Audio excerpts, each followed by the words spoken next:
Hello, everyone. I'm Darien Gold, and welcome to All Things Pilates Season 7.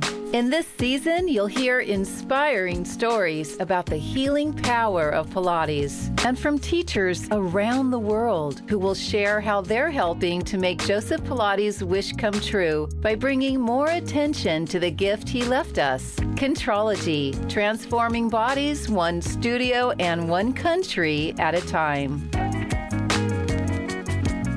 Our guest today, Shelly Knight-Jones, creator of the Knight Technique and Pilates Barre workouts, has been through an experience none of us would wish on any woman. In 2022, Shelly was diagnosed with DCIS Stage 0 breast cancer, and thinking it not such a big deal, went on with her life. But Shelly learned soon after her diagnosis she needed a lumpectomy. During the procedure, they discovered the pea-sized lump was larger than anticipated, and when the pathology report revealed non-clean margins, with the advice of her doctor, she made the decision to have a double mastectomy. Today, Shelly is 2 years clean, and thankfully she's healed remarkably well. Though still passionate about Pilates and her other fitness endeavors, Shelly's approach to teaching has changed. Welcome to All Things Pilates, Shelly Knight-Jones. Hello, Darien. Thank you for having me. I'm honored. Thank you. When you were growing up, I'm assuming you were a very active little girl. Yes. Okay, so tell us about that time frame for you.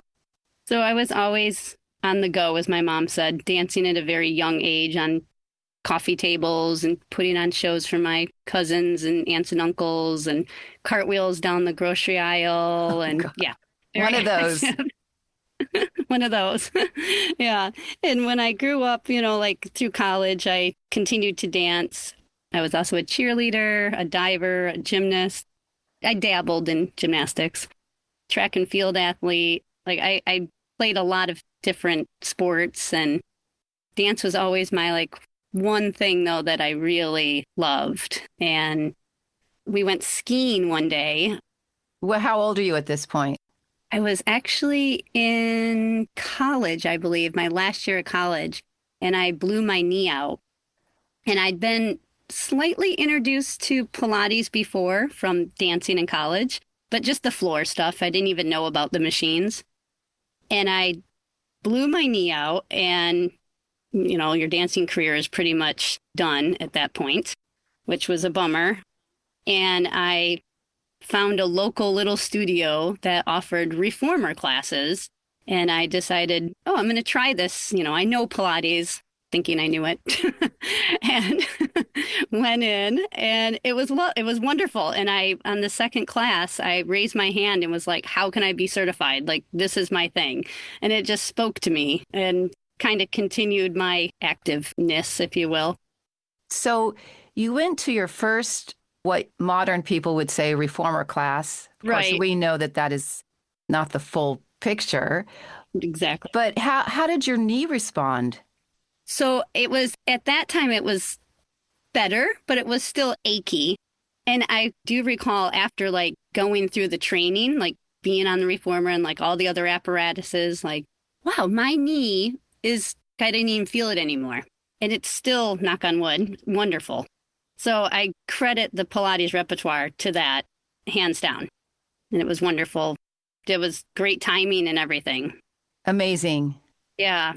Which, we'll get to, I think, later. But after other things that have happened, I do use Pilates as rehab. It definitely. That was the intention.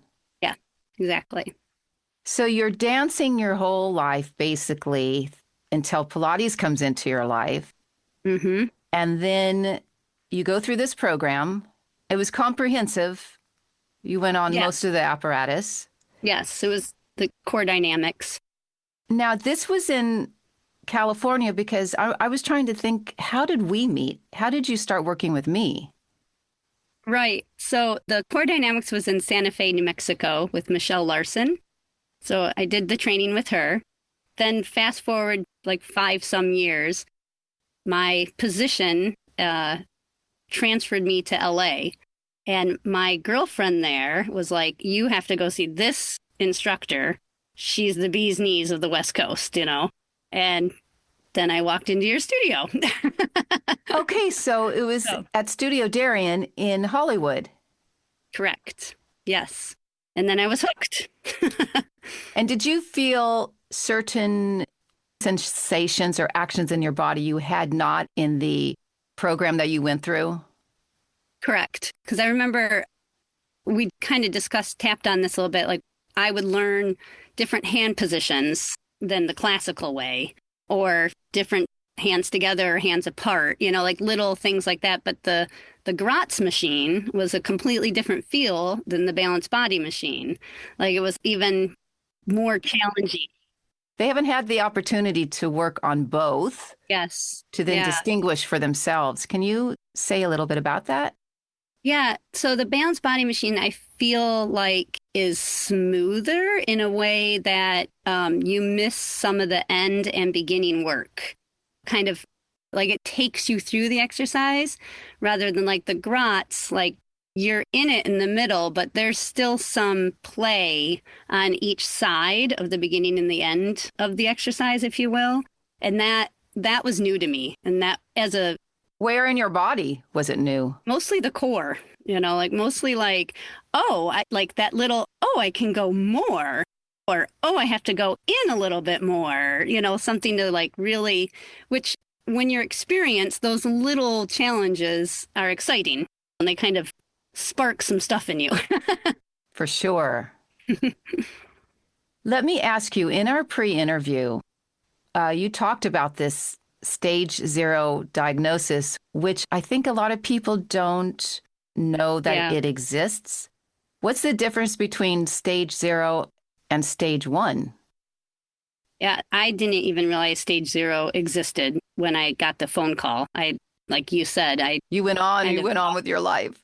yeah, for like 2 weeks. And the doctor calls and is like, hello, you haven't scheduled anything. So I can see how the confusion can come in.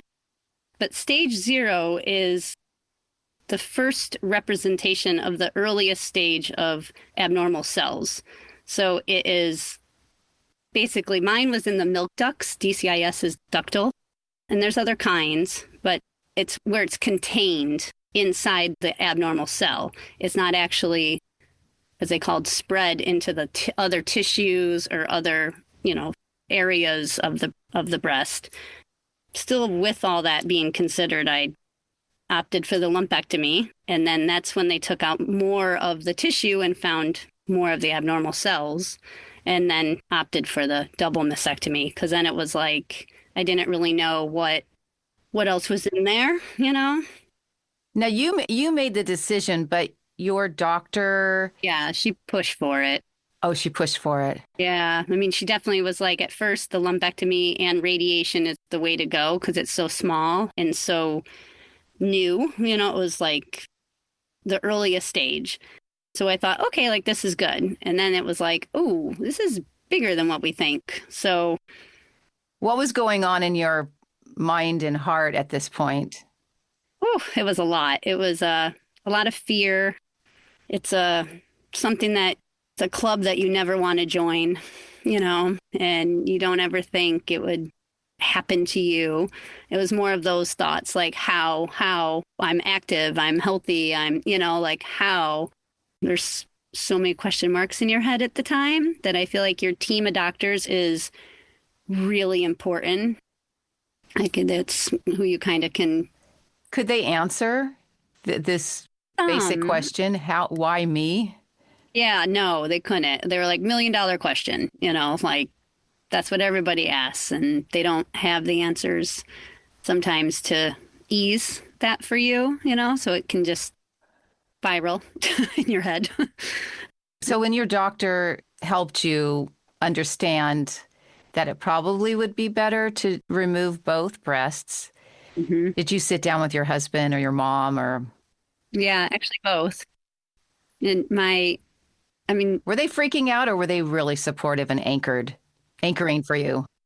I think my husband was really freaking out and had no idea what to do.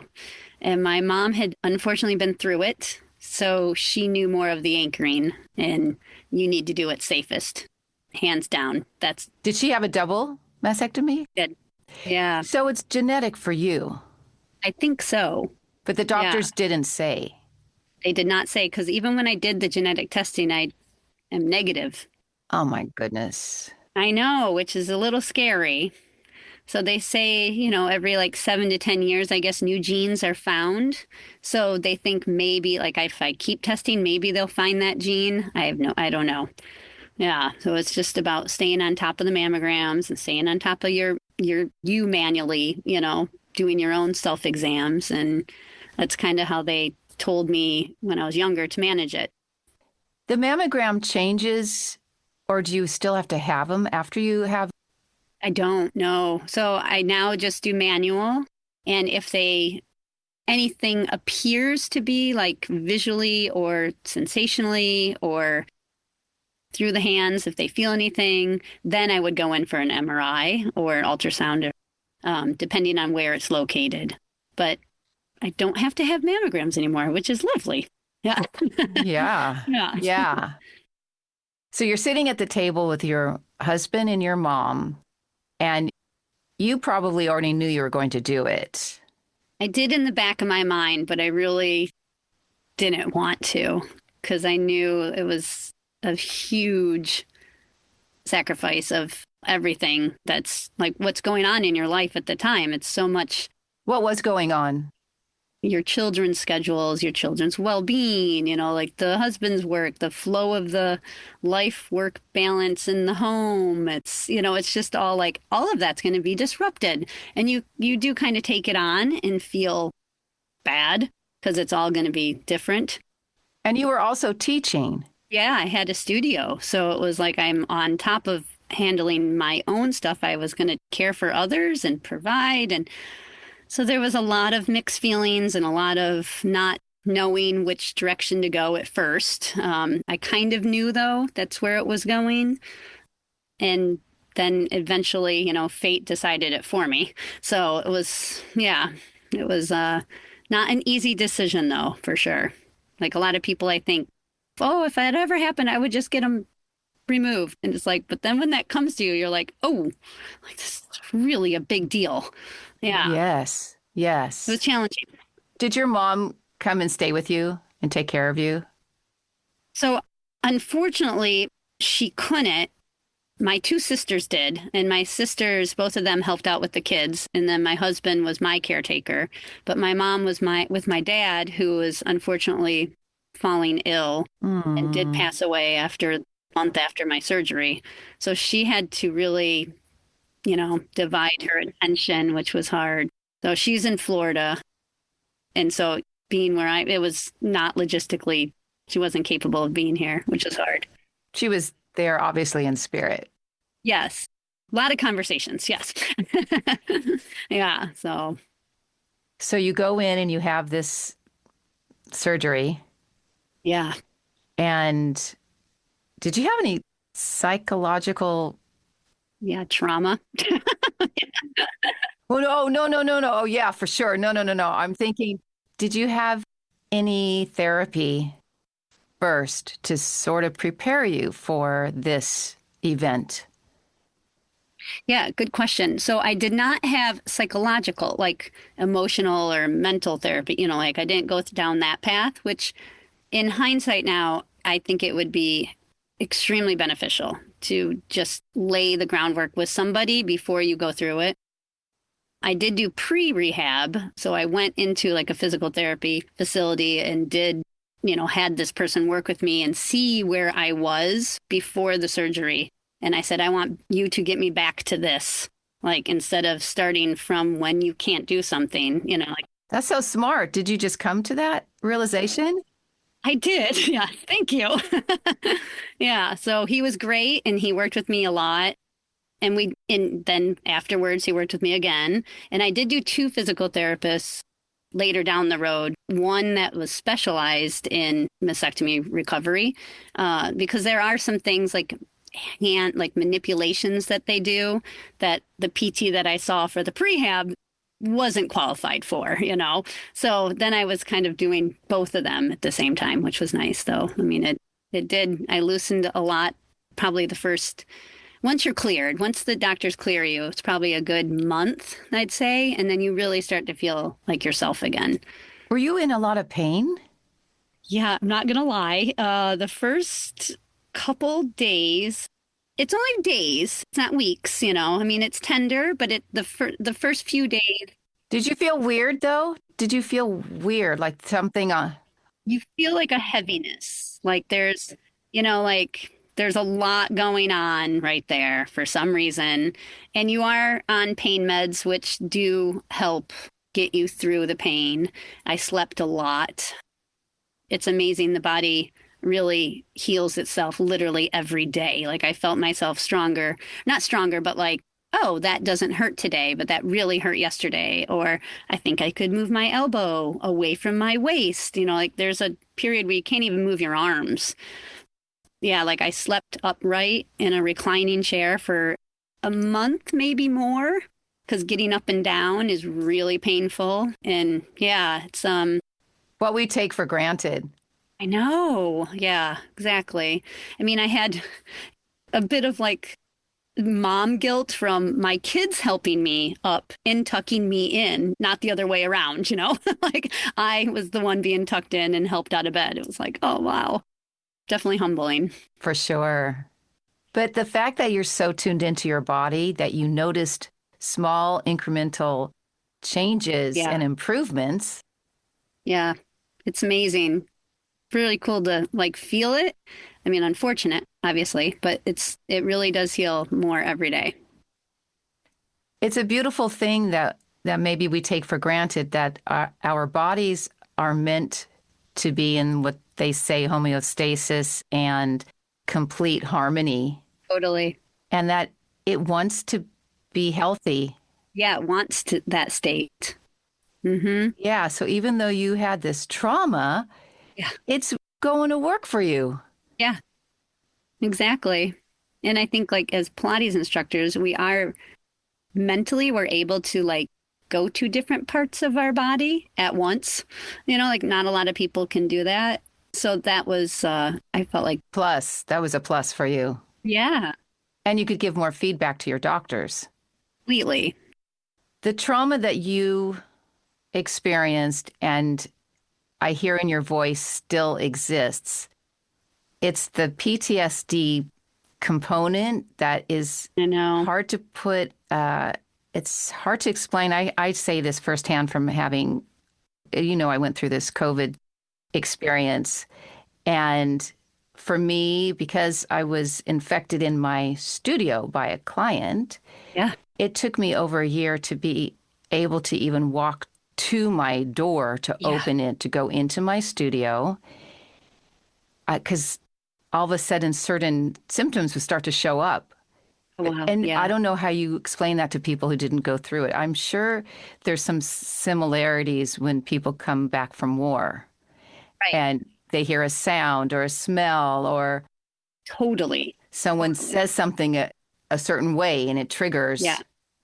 So how has this whole PTSD thing impacted and affected you as a person, as a mom, as a wife? And if you've gone back to teaching, it's a lot to hold on to. It is. And try to let go of. Yeah. Exactly at the same time. Yeah. I mean, the trauma, I started doing talk therapy after the surgery, and I didn't realize it was re-triggering the emotional responses. I didn't even know really there. I've heard of like somatic therapy or trauma therapy, but I don't know. I pictured it was like war veterans and like something more life-threatening than like More dramatic, even more dramatic than more, taking. yeah, like I didn't almost die, you know, thank God. But it was so I just associated that like I don't need that. Then down the road, It was like somebody recommended that I do speak to a trauma specialist because I was reliving and I wasn't moving on and I wasn't able to get myself out of those when I had those anxiety feelings, I wasn't able to get myself out of it. And sometimes I operated at that level and for a while, and it's either shut down, avoid, I'm out of it, or over hyper vigilant and like very too much, like too wanting to take on too much too quickly, I guess. And I could feel myself not in control of either of those, like something else was literally taking over. And the trauma specialist has been eye-opening because it's not about me. Like I thought it was something wrong with me. I reacted to this response and this trauma like this. And it was literally like my nervous system is dysregulated completely and is very hard to understand. And I don't think, like you were saying, if you don't go through it, many people don't understand that it's not actually the person, it's literally their system that's like haywire. So it takes a lot to get that parts of your system, I guess you could say. So much so. Yeah, to work again. So yeah, it's been a process. I stepped back from teaching. We were in a car accident, which was more trauma, that came at me. Oh, how soon after? A year after the surgery. It's been a year now since the car accident, but that was I fractured my sternum. It was pretty traumatic again. Oh, that's interesting. So you fractured your sternum. Did that? I thought I ruptured my implants, which was very scary because then I would have had to go through the whole thing. Not the whole thing again, but similar. And they didn't, which was amazing. So I was very fortunate on that. They were intact. So I didn't have to. I just had to heal my sternum. Yeah, and the bruises and So someone hit you. You were with your family? yeah, we were on spring break and we were going to the airport. It was the last day and my husband was driving and we went around a curb like kind of like a hill and there was a car coming right at us and we head on. It was very scary and we were lucky we were going uphill so we weren't going that fast. So the impact was still grand, obviously, because we suffered it. And your children? Both kids were in the car. They had burn marks from the seatbelts and a little bit of whiplash, but not severe, nothing else. So it was. And your husband? He was Did okay. He take the What? Yeah, he was driving. I don't know. Maybe the steering wheel helped him. I don't know. But yeah, he was okay. So it was. What was your first thought? What was your first thought when that happened? Hey, everybody. Are you ready to master your moves? So finally, the long-awaited update of my 2 Studio Darien mobile Pilates apps has arrived. Hallelujah. As you may know, classical Pilates is more popular than ever, and I was determined to once again offer you a classical Pilates resource. So my team and I redesigned these apps into one amazing app called Pilates Mastery. In this app, you'll find the 5 original videos and an added video, the first 7, 2 other sections never presented before, Pilates in 5, and my special series, Gold Talk. Pilates Mastery is available in the App Store and Google Play. And, by the way, our promotion is running through August 1st, 2025. So, before the cost of the app goes up, get your Pilates Mastery today. And now, back to the interview. I wanted to jump back there and cover my kids and protect them, So I actually turned in an awkward way and then was hit in an awkward position.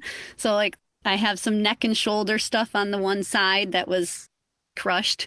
So, but no surgery, nothing that it was debilitating enough. But like we were saying, the trauma aspect was like, oh, wow, again, Again. Yeah. So that's when you started to step back from teaching. Yeah. Then I stepped back and then I really got more involved seeing the trauma specialist and just understanding, how to slow down my nervous system and kind of regulate it a little bit more. Did that include meditation?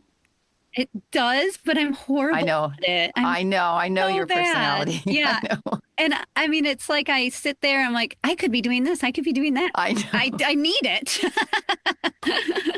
But it does include breath work, which I have enjoyed. And from Pilates, I feel like it resonates, like it feels healing to me.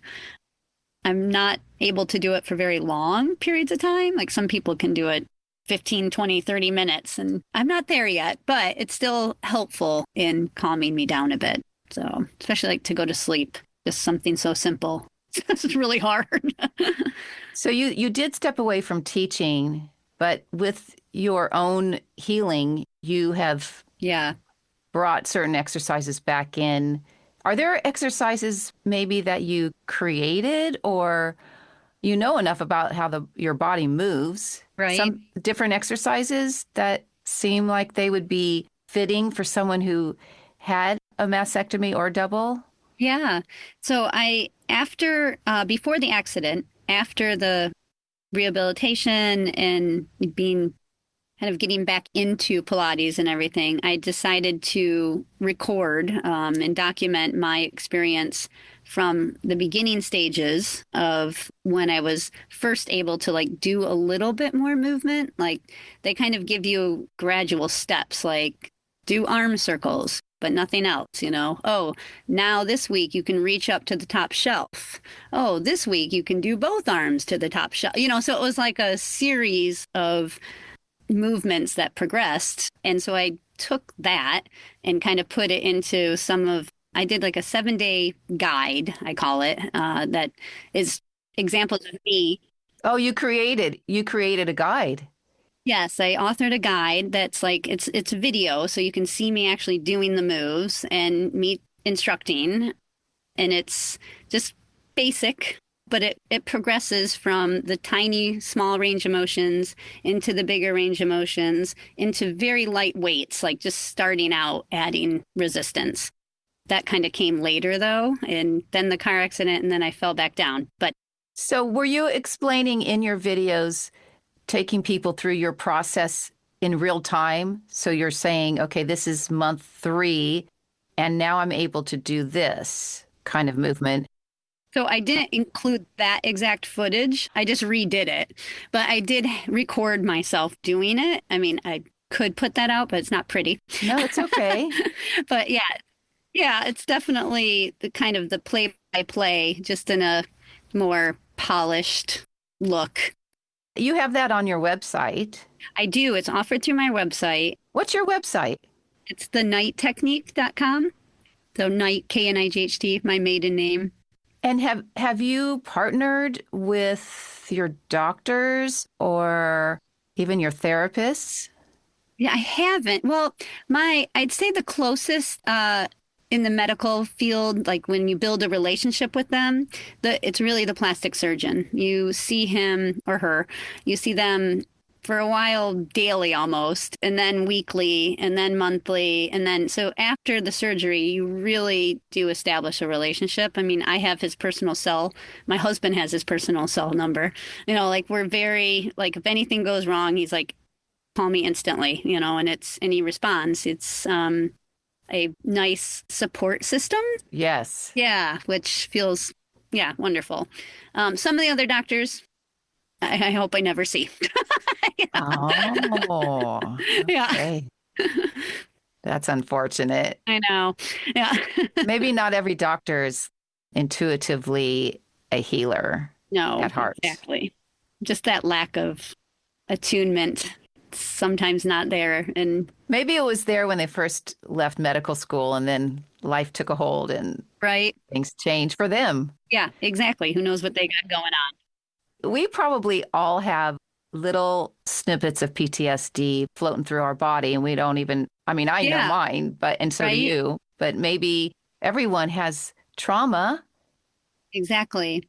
And I think it really comes down to like, self-care. yeah, how you process it and take care of yourself with it. And there's many things you can say this as a business owner, as a mom, as a professional, this, like you get wrapped up in what you're doing and you forget about that side of you. So your system can kind of be like a cry for help. And I do think that's what happened to me, like Can I ask you, have your children, do they respond differently to you now? Oh, they do. well, I think now they're back to normal, but they did for a while. They're They were really careful. very careful. Yeah, and they were wonderful. Like they even picked up like they have some chores and they would do more just on the side. Like for example, like my daughter would just make her bed every morning and she still does usually, but it starts to sometimes Slack off. she starts to not. Yeah, exactly. But even like a hug, they used to be like really gentle and not jump Oh, on me and or like my son is a little more rough now, so it's kind of yeah, subsiding, but I'm not in pain anymore. So maybe they're taking your cue. yeah, exactly. And I do think with the car accident, following, it was like, oh, here we are again. So, but they're definitely, they're well, 13 and 11 and a half now. So they got a lot going on. Yeah. I can't believe I knew you before they were even A a thought. spark. Yes, even a thought in Yeah. your brain. I think I knew you before you met your husband. You did, yeah. Well, I think I just had met him when I moved to Los Angeles from New York. I just met him, so it wasn't even. It was just like some guy. Yeah. But I No, think he at was. some point you came to class and you said, I think I'm moving. Oh, how funny. Yeah, And I said, oh, so it's then serious. And you serious. said, I think this is the guy. So I was moving up to San Francisco probably because we relocated from LA to there, and that's where he was. Yes. And then you found me again. And then we worked a little bit up here. Yes, and it was perfect timing because I had just had my babies, so I needed rehab again. And there you were. I was like, oh, so I drove like an hour and a half or something to see you 3 times a week. I was like, I am only going to Darien. Yeah, So crazy. it was amazing. Yeah, I love that time though. I got to follow you a bit. Yes. Yeah, it was great. Am I allowed to ask about your relationship with your husband, if that's changed and how is his mental? Yeah, capacity. How, Uh, yeah. it did change. It was challenging, I think, for he's, he's a guy, so he likes to He's a fix things. dude. He's a dude, yeah, and he wants things to like, he finds He's a fixer. solutions in the problems, and he could not fix this. That was the most challenging part for him as to how to relate, I think. So, yes, we still have our conversations about it, that knowing now what we know, but we didn't know then, so there's no like blame or anything. It's just like, that would have been nice if you would have checked in more or something like that. Like, I think the guy has a lot of the weight of being, the knight in shining armor and he's the caretaker. So he's got to like hold the fort down in that way while still Being loving. being him and riding and yeah, and he was lucky his business gave him off it was a month I think he had off. And they said just stay home and take care of her and And did he? And was he present? yeah, he was actually the one who really like I think the most gruesome part of the surgery is I mean, you don't see yourself for at least 2 weeks. You're all bandaged up and they don't change it. You don't really see that part. But you have these tubes protruding from your sides and drains, and you have to empty the drains multiple times a day. And I couldn't do it. I almost passed out. I mean, a couple times I was like, okay, I could do it this time, like, It's like the fluid builds up as yeah, the body's healing, and then correct. it has to go somewhere. Yeah. Not to be gruesome, but there are like other things in there besides just blood. Oh, yeah. So I Yeah. couldn't do it on my own. He was fine with it. So you have to record it. Like it has to be at a certain place and then they can take it. You mean amount? Yeah, the amount, sorry. So it's like if it gets below a certain amount, then you're allowed to get your tubes out. So it's like this, you really want to change them a lot and empty it so your body can keep pulling it out. that was the hardest part. I mean, but he really did. The medication is the other challenging side. When you're on medication, you're not like, I would be like, did I take that pill? Did I take that? And he's like, no, we wrote it down. And thank God he wrote it down because we were both a little sleepless. And he'd be like, no, you took that an hour ago, or, so So he was fixing. He was the fixer. he was a fixer in a way. Yes. Yes. He did get his needs met.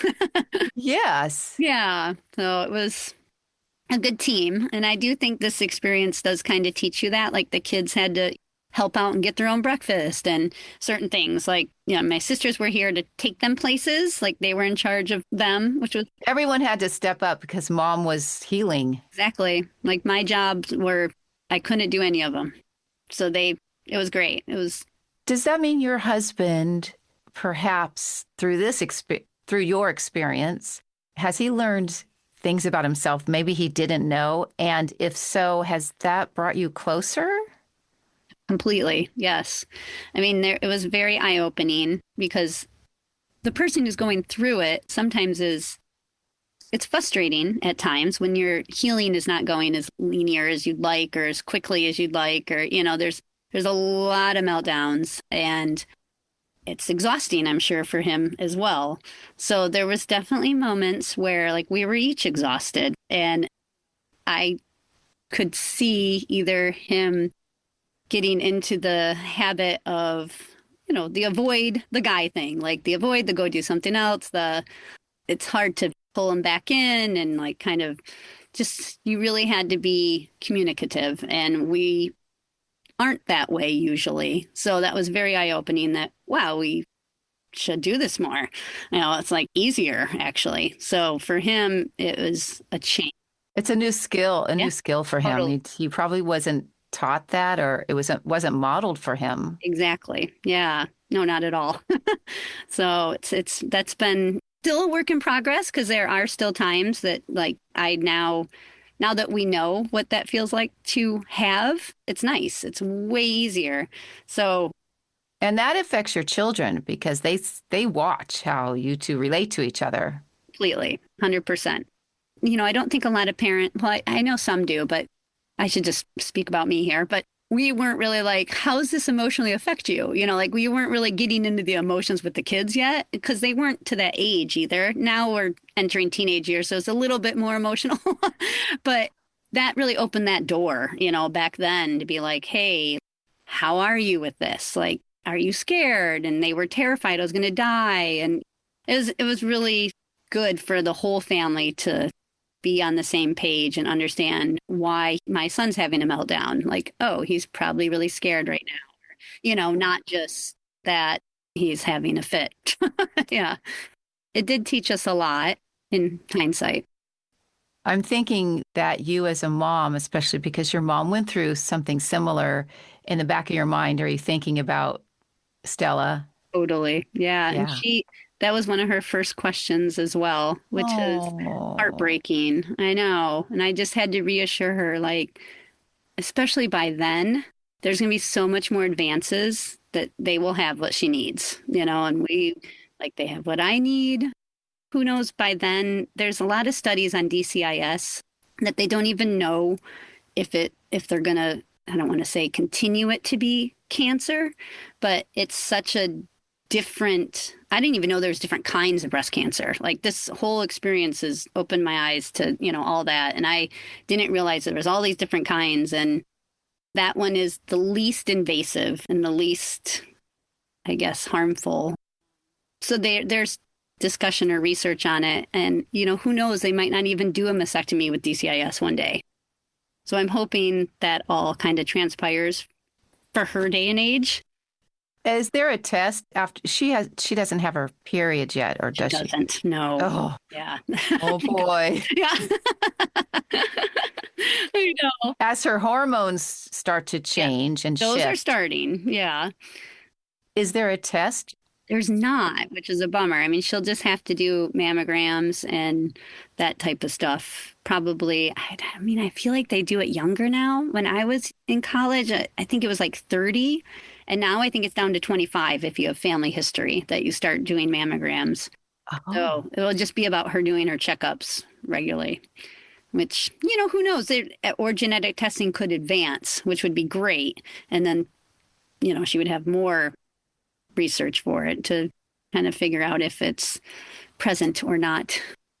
have you thought about writing, maybe even just for your family, but have you thought about writing a piece about this experience from a familial perspective and how your family, maybe you were happy-go-lucky, a few little dramas, but everything you weren't touched yet, and Right. now you've had this impactful thing happen in your life. Have you thought about writing I haven't. It's actually interesting. There is a lot of archives up there that would be, to help other families that may yeah, just be going through this? yeah. Something that you could put on your website. It's a wonderful idea. Yeah. And it would help me probably process. Process Hmm. 100%. Yeah, exactly. And maybe other stuff would come out of it Right. that you don't even Realize it. consciously know, right? Hmm. Okay, I like that idea. You I need to know. do Thanks, it. Darien. Yeah. Yes. Well, tell us your website again and what else you have on your website and how someone can reach out to you. There's Yeah. probably lots of other questions that I could be asking you about your process and what now you have. I don't want to say that you've just had this experience and now you have to share it with the world, but Okay. we are here to serve. And sometimes it's through our worst experiences where we have the most to give. Yeah. Yeah. I mean, my website is thenightTechnique.com and it's KNIGHT. And I have like a Pilates section. I have a Barre section since I used to teach that for many years. And I have a mobility section. And the mobility section kind of came about from the injuries and surgeries and movement that felt really good after surgery, instead of just like Pilates always feels really good too, but there's certain things that I felt like were not being addressed. So I kind of included a little bit more of like the physical therapy side, if you will. It's not like I created it all, but just those moves. And then there's the 7-day guide, movement guide. What's the name? What's the name of it? It's the 7-day back to movement guide. I had to think about it. Yeah. So it's, Wonderful. yeah. And then I have some other programs like 10-day, 4-day, bunch of programs to kind of keep you consistent, because sometimes it's very easy to, especially online, like, oh, I'll do this workout. And then it's like, which workout do I do next? So I kind of created like different programs so it keeps you there, keeps you involved in it. So if somebody has a question about any of your programs, or they might even just be feeling like you could mentor them on some level, is your phone number there? What's the best way? They would email you? They could totally email me. I have access through the website, and you can just go there and hit connect or contact me, and it will go right to my email. Or you can email me personally, which is nightshelly@gmail.com. Wonderful. I feel like we could talk at least an hour more. I know. We could. Thank you so much for sharing your experience. Thank you for allowing me to express it. And, I do hope it reaches people that do have question marks in their head and gives them a little bit of that peace knowing they're not the only one and there are answers out there. They're not always easily found, but to like keep the hope and keep listening to yourself. I think that's the biggest thing is really paying attention to, like, if you don't like something like a certain doctor even. Because you were saying that, didn't you go to the plastic surgeon to find the right? Yeah, breast surgeon. Yeah. So I had a team and then things weren't working out. I didn't feel right. So I, Listened. yep, listened and found a really good plastic surgeon, met with him, and he kind of was like, you're doing this backwards, but it worked. And he had a good, because they have to be able to work together in the same hospital. So even if you find, one or the other, it's like if they don't work together, you can't use them. So he had one that he really entrusted and worked with for many years. And so I went with her and it was a great team. It's a lot, but I just want people like if anybody has questions, please reach out. Like I would be open to it for sure. Thank you for your wisdom. Aw. Who knew you were going to end up with all this wisdom now? Yes, right. Thank you. I know. I did not. Yeah. Now you're a sage, Aw, thank you. All right, Yes. Shelly. Thank you so much. You. Thank you. All Things Pilates is produced, written, edited, and hosted by me, Darien Gold. Mastered audio mix, Fabian Romero. Original music, a.k.a. Johnny. If you're enjoying this show, we would love for you to leave a review on Apple Podcasts so you can let others know what you like or love about All Things Pilates. Also, if you're interested in helping to support this podcast, become a subscriber. It helps with the back-end costs that accrue when producing a show. To learn more about our growing community, check out our show notes. Opportunities to find deeper powers within ourselves come when life seems most challenging. Joseph Campbell.